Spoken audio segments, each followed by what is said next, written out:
रख हौसला वो मंजर भी आएगा, प्यासे के पास चलकर समंदर भी आएगा, थक कर ना बैठ ए मंजिल के मुसाफिर, मंजिल भी मिलेगी और मिलने का मजा भी आएगा। Hello everyone, a very warm welcome to all of you on the platform Rankers English Education. My dear students, my dear friends and my dear all, आप सबका Rankers English Education के छोटा सा प्यारा सा और खूबसूरत सा प्लेटफॉर्म पे स्वागत है। यह बेसिकली इंग्लिश का प्लेटफॉर्म है, हर कोई जानता है, लेकिन यहाँ पे हम लोग डेली बेसिस पे अलग अलग कंटेंट आपके सामने प्रोवाइड करेंगे। फिजिक्स, केमिस्ट्री, बायोलॉजी, मैथमेटिक्स, अलग अलग चीज़ें आपको मिलती रहेगी टाइम टू टाइम, दिक्कत नहीं है। एक एक चीज़ को हम लोग समझने की कोशिश करेंगे। भैया चैनल कुछ का हो, चैनल कोई भी हो, फर्क नहीं पड़ता, मेरे को नॉलेज कहाँ से मिल रहा है उसको गैदर करने की कोशिश करो, उसको गेन करने की कोशिश करो, दैट्स इट, बाकी कुछ भी नहीं चाहिए मेरे को, ठीक है। मैं आपको बता देता हूँ कि यहाँ पे डेली बेसिस पे हर एक चीज़ की वीडियोस अपलोड होगी time to time. Daily basis पे कहना गलत है, टाइम टू टाइम, जब जब टाइम मिलेगी मैं आपको आपके लिए वीडियो अपलोड कर दूंगा, इसमें कोई दिक्कत नहीं है।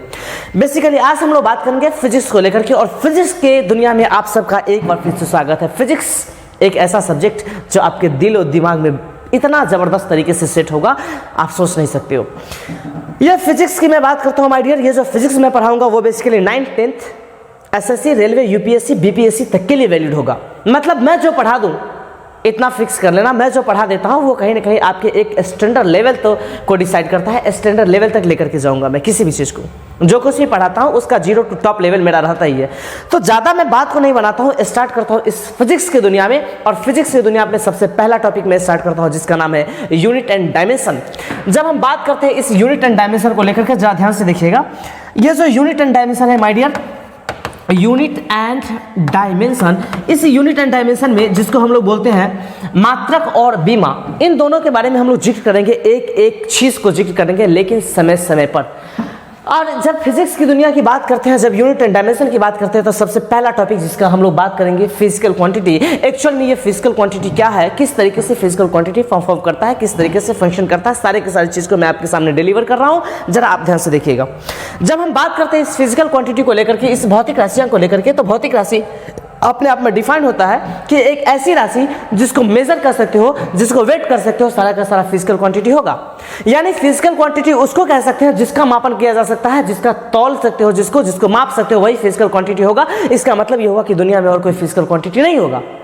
जो चीज आप देख रहे हो इसका मतलब उसको आप मेजर कर सकते हो मैक्सिमम कंडीशन में, वो अपने आप में फिजिकल क्वांटिटी है। जैसे इस मार्कर को मेजर कर सकते हो, 2 इंच है, 5 इंच है, 7 इंच है, 8 इंच है, मेजर किया, इसका मतलब ये फिजिकल क्वांटिटी है। मेरे को मेजर कर सकते हो यानी ये फिजिकल क्वांटिटी है। इस बोर्ड को आप मेजर कर सकते हो, इसका मतलब ये फिजिकल क्वांटिटी है। इस जो कैमरा में रिकॉर्ड हो रहा है, इस कैमरा को आप मेजर कर सकते हो, इसका मतलब ये फिजिकल क्वांटिटी है। ये माइक का वायर है, इसको मेजर कर सकते हो माय डियर, इसका मतलब ये भी अपने आप में फिजिकल क्वांटिटी है। दुनिया का कोई भी चीज जिसको मेजर किया जा सकता है वो अपने आप में फिजिकल क्वांटिटी है। आपके दिमाग में बात आएगा कि सर जिसको मेजर नहीं कर सकते हैं इसका मतलब वो फिजिकल क्वांटिटी नहीं है, एकदम नहीं है। अरे भैया जब डिफाइन होता है जिसको मेजर किया जा सकता है, तो जो है ये नहीं है, जिसका मेजरमेंट करना संभव ही नहीं है, जिसको मेजर करना संभव ही नहीं है, वो फिजिकल क्वांटिटी कैसे होगा? इट्स इम्पॉसिबल, हो ही नहीं सकता। जैसे फेल्ट ओनली, जैसे फीलिंग, जो कुछ भी बात को आप एहसास करते हो, अंदर में फील करते हो, उन चीज़ों को आप देख नहीं पाओगे, और उसको देख नहीं पाओगे माय डियर, तो उसको तौल नहीं पाओगे, उसको तौल नहीं पाओगे, साथ में उसको मेजर नहीं कर पाओगे, इसका मतलब वो फिजिकल क्वांटिटी नहीं है, एकदम नहीं है। जैसे एक बात बता, जैसे अगर हवा को देख पाते हो नहीं, लेकिन उसको मेजर करते हैं क्योंकि उसमें वजन होता है, उसमें भार होता है, उसमें वेट होता है, इसका मतलब वो फिजिकल क्वांटिटी है, एकदम है। एक बात, लेकिन मन फिजिकल क्वांटिटी है? मन नहीं सर, मन तो फिजिकल क्वांटिटी नहीं है। आपको मैं सिंपल शब्द में समझाता हूं कि सर फिजिकल क्वांटिटी वो होगा जिसको आप टच मी कर सकते हो, इसका मतलब जिसको आप टच कर सकते हो वो फिजिकल क्वांटिटी होगा। जिसको मैक्सिमम कंडीशन में आप टच नहीं कर सकते हो वो फिजिकल क्वांटिटी नहीं होगा, इन अ सिंपल लैंग्वेज। जैसे मन को आप टच कर लोगे, देखते कभी बोलते हैं कि यह मन रहा है, इसको टच कर लिए, ऐसा तो नहीं बोलते हैं। इसका मतलब मन को आप टच नहीं कर पाओगे, कुल मिला के हम कह सकते हैं वो फिजिकल क्वांटिटी नहीं है। मोहब्बत, आप किसी से मोहब्बत करते हो, कभी बोलते हैं कि उससे मैं 20 केजी मोहब्बत करता हूँ, उससे मैं 30 केजी मोहब्बत करता हूँ, उससे मैं 50 केजी मोहब्बत करता हूँ, उससे मैं 60 केजी मोहब्बत करता हूँ, उससे मैं 10 केजी मोहब्बत करता हूँ। ऐसा मैं इसलिए सबका नाम लिया हूँ क्योंकि आज का जो लड़का होते हैं वो मोहब्बत एक से नहीं न जाने कितनों से करते हैं। लड़का का दिल होटल की तरह होता है मेरे दोस्त, होटल की तरह, रोज कोई ना कोई नया आ ही जाता है इस दिल में। लड़का के अंदर एक बहुत ज़्यादा बदतमीजी वाली बात हो जाती है कि कोई ना कोई नया आ ही जाता है, 100% आ ही जाएगा, पता नहीं क्यों। इसलिए बोला जाता है कि लड़का का दिल होटल की तरह होता है, नया नया कोई ना कोई आ ही जाती है रे मेरे भाई, ठीक है, इसलिए टेंशन मत ले, इसलिए मैं सबका नाम लिया हूं। मतलब इस मोहब्बत को हम गिनती नहीं कर पाएंगे, इस मोहब्बत को हम मेजर नहीं कर पाते, इस मोहब्बत को हम माप नहीं पाते हैं। इसका मतलब जिसको हम फील कर रहे हैं माय डियर, उसका मेजर करना संभव नहीं है। कुल मिला के हम कह सकते हैं कि वो फिजिकल क्वांटिटी नहीं है। लेकिन आप मोहब्बत करते हो, वो मोहब्बत फिजिकल क्वांटिटी नहीं है, लेकिन आप जिससे मोहब्बत करते हो वो फिजिकल क्वांटिटी है। इस मोहब्बत को आप टच नहीं कर सकते हो, इस मोहब्बत को आप माप नहीं सकते हो, इस मोहब्बत को आप टच नहीं कर सकते हो। आप नहीं बोलते हो कि ये मोहब्बत रहा, इसको टच कर लिए, नहीं, आप इसको टच नहीं कर पाओगे मेरे दोस्त। लेकिन जिससे मोहब्बत करते हो उसको टच कर पाते हो, यानी वो फिजिकल क्वांटिटी है। लेकिन जो आप करते हो वो फिजिकल क्वांटिटी नहीं है, लेकिन जिससे करते हो वो फिजिकल क्वांटिटी है माय डियर। मैं उम्मीद करता हूं कि आपको फिजिकल क्वांटिटी समझ में आ गया होगा। दुनिया में फिजिकल क्वांटिटी उसी को बोला जाएगा माय डियर जिसका मेजरमेंट करना संभव हो, जिसका मेजर करना संभव हो, जिसको मापना तोलना संभव हो। ईमानदारी मेजर कर पाओगे? नहीं। ऐसा तो नहीं कि बोलते हैं अरे भाई तू 40 केजी ईमानदार है, तूने मेरा पेन चुराया और मेरे को दे दिया, तू 40 केजी 50 केजी ईमानदार है यार, ऐसा तो नहीं बोलते हैं। इसका मतलब उस ईमानदारी को मैंने मेजर नहीं किया, और जिसको मैं मेजर नहीं करूंगा उसको फिजिकल क्वांटिटी बोलूंगा? एकदम नहीं बोल सकता हूं। फिजिकल क्वांटिटी केवल वही होगा जिसका मेजरमेंट करना संभव है, जिसको मेजर नहीं करेंगे फिजिकल क्वांटिटी नहीं है। जैसे एक बात बता, सपोज जरा मेरे भाई एक बात बताइएगा, सपोज करिए कि एक ब्लॉक है और इस ब्लॉक पे किसी इंसान ने फोर्स लगाया और ये 10 न्यूटन का फोर्स लगाया। यानी इस ब्लॉक पे 10 न्यूटन का फोर्स लगाया, इसका मतलब ये हुआ कि इस फोर्स का मेजरमेंट किए हम लोगों ने, और जैसे ही इस फोर्स का मेजरमेंट किए तो मेजर कर लिए हैं। इसका मतलब ये अपने आप में फिजिकल क्वांटिटी है। जिन चीजों को आप मेजर कर पाओगे माय डियर वो सारा का सारा अपने आप में फिजिकल क्वांटिटी होगा, जिसका मेजर नहीं करेंगे वो फिजिकल क्वांटिटी नहीं होगा। क्लियर? तो डिस्टेंस को हम मेजर कर सकते हैं, भैया 4 मीटर है, 5 मीटर है, 6 मीटर है, मेजर कर सकते हैं, इसका मतलब वो फिजिकल क्वांटिटी है। डिस्प्लेसमेंट मेजर कर सकते हैं, फिजिकल क्वांटिटी है। फोर्स मेजर कर सकते हैं, फिजिकल क्वांटिटी है। मास मेजर कर सकते हैं, फिजिकल क्वांटिटी है। मैं उम्मीद करता हूं कि आपको फिजिकल क्वांटिटी समझ में आ गया होगा। आज हम लोग इसका सेकंड टॉपिक पे बात करते हैं, जिसका नाम है, आपके सामने मैं लिख रहा हूं, जिसको बोला जाता है माय डियर यूनिट। मात्रक क्या है? एक बात बताइएगा, आपके सामने ये तो सेकंड पॉइंट है। अच्छे से देखिए, जब इस सेकंड पॉइंट की मैं बात करता हूं तो बात करते हैं यूनिट को लेकर के कि यूनिट क्या है।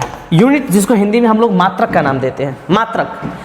यूनिट की रिक्वायरमेंट क्यों पड़ी, यूनिट की जरूरत क्यों पड़ी? तो भैया किसी भी चीज को आप मापते हो तो मेजरमेंट करने के लिए, किसी भी चीज को मेजर करने के लिए आपके सामने 2 चीज होना जरूरी है। वो 2 चीज क्या मेरे भाई? तो 2 चीज होना जरूरी है। सबसे पहला न्यूमेरिकल वैल्यू, और दूसरा जिसका नाम है यूनिट।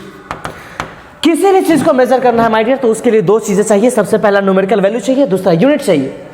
आप बोलोगे सर मेरे को समझ में नहीं आया, मैं आपको समझाता हूं माय डियर, एकदम टेंशन मत ले। आप किसी दुकानदार के पास जाते हो और दुकानदार को जाकर के बोलते हो कि मेरे को 2 चीनी दीजिए। बोलेगा पगला गेले का रे, 2 चीनी कैसे दूं? पागल उगल हो गया, दिमाग में सठिया गया है। आप किसी को जाओ और बोलो कि मेरे को 4 चावल दीजिए। बोले का रे तू सठिया गेले, 4 चावल कैसे दूं रे, कैसे दूं 4 चावल? तू बोलेगा ना कि मेरे को 4 केजी चावल दीजिए, 5 केजी चावल दीजिए, 2 केजी चीनी दीजिए। आपको बोलना पड़ेगा। 4 केजी जाके बोलिए, 4 बोलिएगा तो देगा थोड़ी ना, लतिया जुतिया के भगा देगा। नहीं समझ में आ रहा? अच्छा ठीक है। अच्छा एक बात होता है, किसी को जाकर के आप बोलिए अरे भैया मेरे को केजी चीनी दीजिए, वो बोलेगा रे तू पागला है सही मेरे, कितना केजी? सो ना बोल, तू तो सीधा बोल रहा है कि केजी चीनी दीजिए, कितना केजी रे? वो डायरेक्ट पूछेगा। आप बोलेंगे ना मेरे को केजी चीनी दीजिए, देगा 2 हाथ कान के जरिए जाके भगा देगा। और तब तुमको पता चलेगा ओ मेरे को 10 न्यूटन के फोर्स से मारा है, मेरे को 100 न्यूटन के फोर्स से मारा है। इसका मतलब वो फिजिकल क्वांटिटी है। फिजिकल क्वांटिटी माय डियर कुछ हो सकता है, कुत्ता बानर छुछुन्नर गधा भैंस चोर चुहार कुछ हो सकता है जिसको आप मेजर कर पाओगे। हम लोग बात करते हैं इस यूनिट को लेकर के कि यूनिट क्या होता है। तो हमने बोला कि यूनिट मेरे भाई वही होगा, यूनिट मतलब किसी भी फिजिकल क्वांटिटी को मेजर करने के लिए 2 चीज की रिक्वायरमेंट होती है। सबसे पहला न्यूमेरिकल वैल्यू की और दूसरा यूनिट की। आप किसी के पास जाओगे तो बोलोगे, ऐसा तो नहीं बोलोगे कि मेरे को केजी चावल दीजिए। वो बोलेगा ना, पूछेगा ना कितना केजी रे। आप किसी को ये भी नहीं जाके बोलिएगा कि 4, वो बोलेगा 4 कौन चीज? केजी पूछेगा। इसका मतलब ये हुआ कि फिजिकल क्वांटिटी को अगर मेजर करना है तो उसके लिए दो चीज़ ज़रूरी है। सबसे पहला न्यूमेरिकल वैल्यू ज़रूरी है और दूसरा यूनिट ज़रूरी है। आप बोलोगे सर कैसे? मैं आपको समझाता हूँ यूनिट ज़रूरी कैसे है।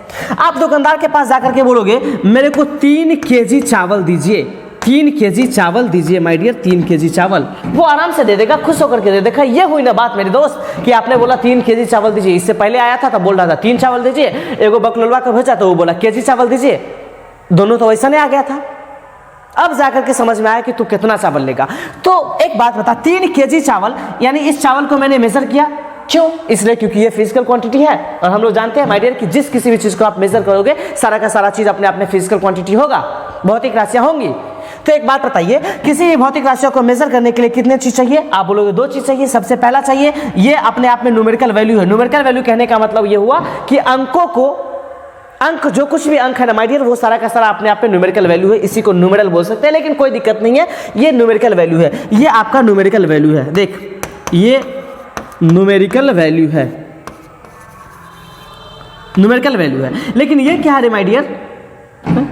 आप बोलो सर, कभी बोलते हैं रे माय डियर, कोई दिक्कत नहीं है, आप एडजस्ट कर लो। ये है अपने आप में यूनिट। यानी इतना तो फिक्स है कि अगर किसी भी फिजिकल क्वांटिटी को मेजर करना है, किसी भी फिजिकल क्वांटिटी के बारे में पता करना है कि कितना केजी है, नहीं है या फिर कितना है, तो इसके लिए 2 चीज़ की रिक्वायरमेंट होती है। सबसे पहला फिजिकल न्यूमेरिकल वैल्यू की और दूसरा यूनिट को लेकर के जिक्र करना ही पड़ेगा।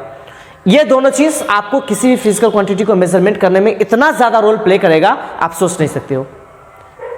जैसे एक बात बताइए, जैसे अगर आपके सामने लिखा हुआ है 10 केजी शुगर, एक बात बताना, इसका मतलब इस चीनी को हम मेजर करते हैं? अगर इस चीनी को मेजर करते हैं तो चीनी को अगर जैसे आपने मेजर करना स्टार्ट कर दिया, कुल मिला के ये फिजिकल क्वांटिटी है।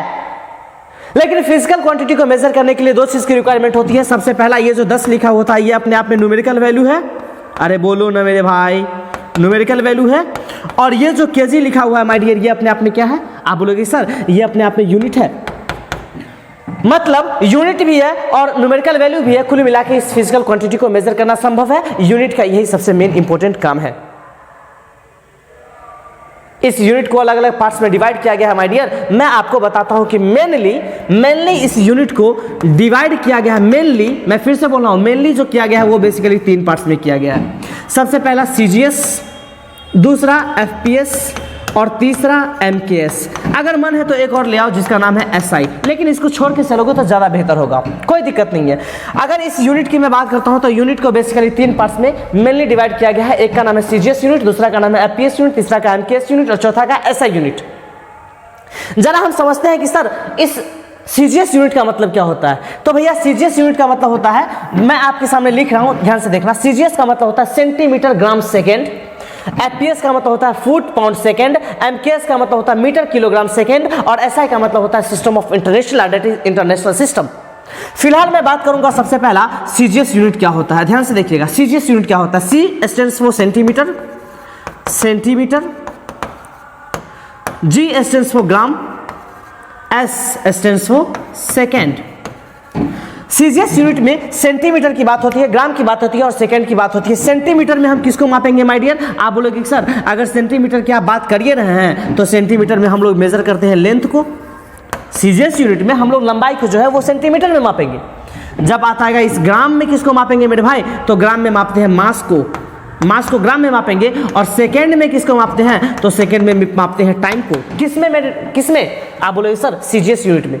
मैंने अभी बोला कि यूनिट को 3 कैटेगरीज में डिवाइड किए जाएंगे। सबसे पहला होगा सीजीएस यूनिट। सीजीएस का मतलब हुआ सेंटीमीटर, ग्राम सेकेंड यूनिट। इस सेंटीमीटर में हम लोग मापने का काम करेंगे लेंथ को, ग्राम में मापने का काम करेंगे मास को और सेकेंड में मापेंगे हम लोग टाइम को।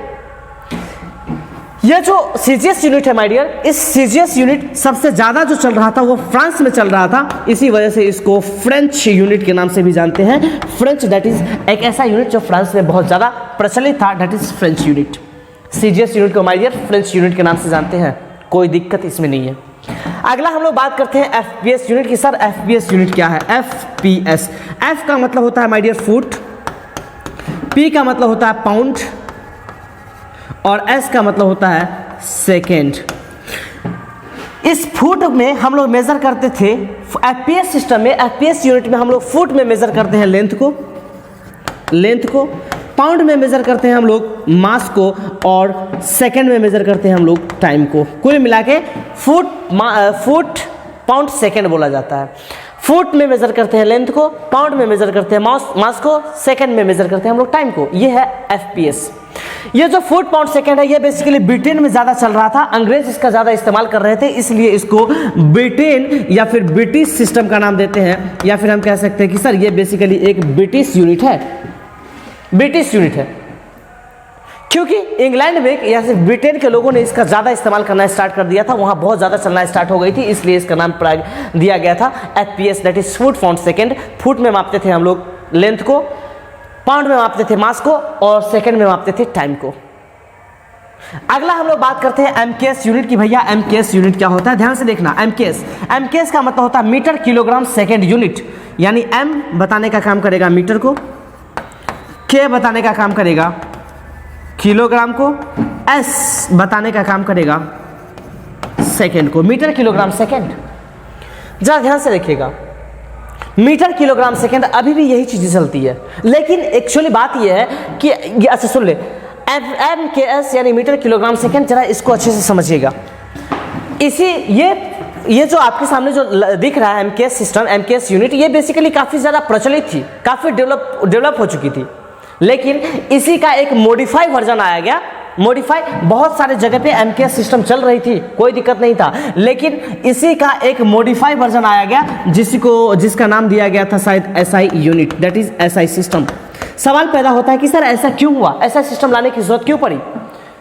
एक्चुअली बात ये हो रही थी माय डियर कि कहीं पे उसी लेंथ को सेंटीमीटर में लोग नापता था, तो कहीं पे उसी लेंथ को फुट में मापता था, तो कहीं पे उसी लेंथ को मीटर में मापता था, कहीं पे उसी मास को ग्राम में मापता था, तो कहीं पे उसी मास को पाउंड में मापता था, तो कहीं पे उसी मास को केजी में मापता था। मतलब थोड़ी सी इसमें उलझन आ रही थी। उलझन इस बात को लेकर के आ रही थी कि जब ब्रिटेन में हम लोग जा रहे थे, तो ब्रिटेन में जाने के लिए मेरे को बहुत चीज़ की ट्रेनिंग लेना पड़ता था, हम सबको बहुत सारी चीज़ों की ट्रेनिंग लेनी पड़ती थी, क्योंकि वहाँ बोला जाता था पाउंड और यहाँ हम लोग बोलते थे केजी, और सामने में उधर जाके वो बोलेगा कि हम बोलेंगे 5 केजी चावल दीजिए अंग्रेज बाप को, कि 5 केजी चावल दो, वो बोलेगा ये साला गलिया रहा है का, ये गलिया उलिया रहा लग रहा है, उसको समझ में नहीं आएगा। क्यों? क्योंकि वो केजी जानता ही नहीं था मेरे भाई, वो केजी नहीं जानता था, वो केवल फुट जानता था, पाउंड जानता था, सेकंड जानता था, वो केजी जानता ही नहीं था, किलोग्राम जानता ही नहीं था।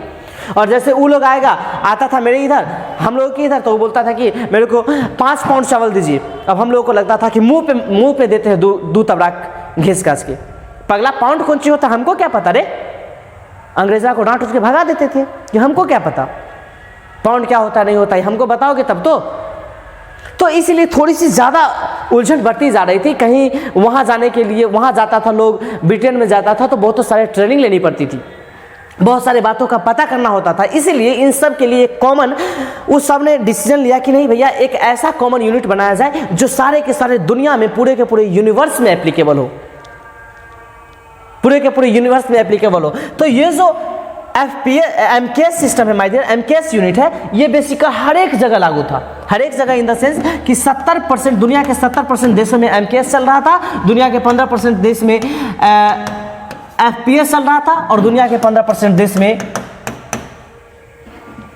CGS चल रहा था।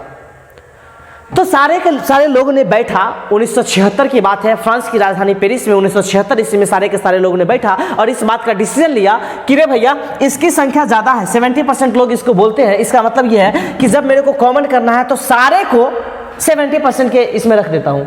जैसे एक बात बता, 3 लोग हैं हिंदी बोलने वाला, 3 लोग हैं हिंदी बोलने वाला, और 27 लोग हैं इंग्लिश बोलने वाला, 27 लोग हैं इंग्लिश बोलने वाला। अगर मेरे को कॉमन बोलने वाले को लाया जाए तो मैं किसके हिसाब से काम करूंगा, इस 30 के हिसाब से या फिर 27 के हिसाब से? अरे यार मैं ये कह रहा हूं कि इस 3 को 27 के 3 को जबरदस्ती इंग्लिश बुलवाओगे या फिर इस 27 को हिंदी बुलवाओगे? आप बोलोगे सर इस 3 को इंग्लिश बुलवाना आसान है क्योंकि यहाँ पे संख्या कम है। एग्जैक्ट इसी तरीके से 15% ये चल रहा था, 15% ये चल रहा था, लेकिन 70% देशों में ये चल रहा था MKS सिस्टम। इसीलिए सारे के सारे लोग ने कॉमन लाया और कॉमन ला करके इस बात का डिसीजन लिया कि सर इसी MKS सिस्टम को विस्तार कर दिया जाए और उसका नाम दे दिया जाए SI system, that is international system. और MKS सिस्टम का ही मॉडिफाई वर्जन है SI system, system of international, that is international system. मतलब इसकी ज़रूरत इसलिए पड़ी क्योंकि इसको कॉमन करना था, सारे के सारे देशों के लिए वैलिड करना था। मैं उम्मीद करता हूं कि आज की क्लास आपको समझ में आई होगी और 100% आई होगी। अगर आपको समझ में आई है तो इस वीडियो को शेयर कीजिए, जितना हो सके ज़्यादा से ज़्यादा शेयर कीजिए माय डियर, क्योंकि मैं वीडियोस आप लोगों के लिए बना रहा हूँ। फिर मिलते हैं अगले वीडियो में। Bye bye, take care.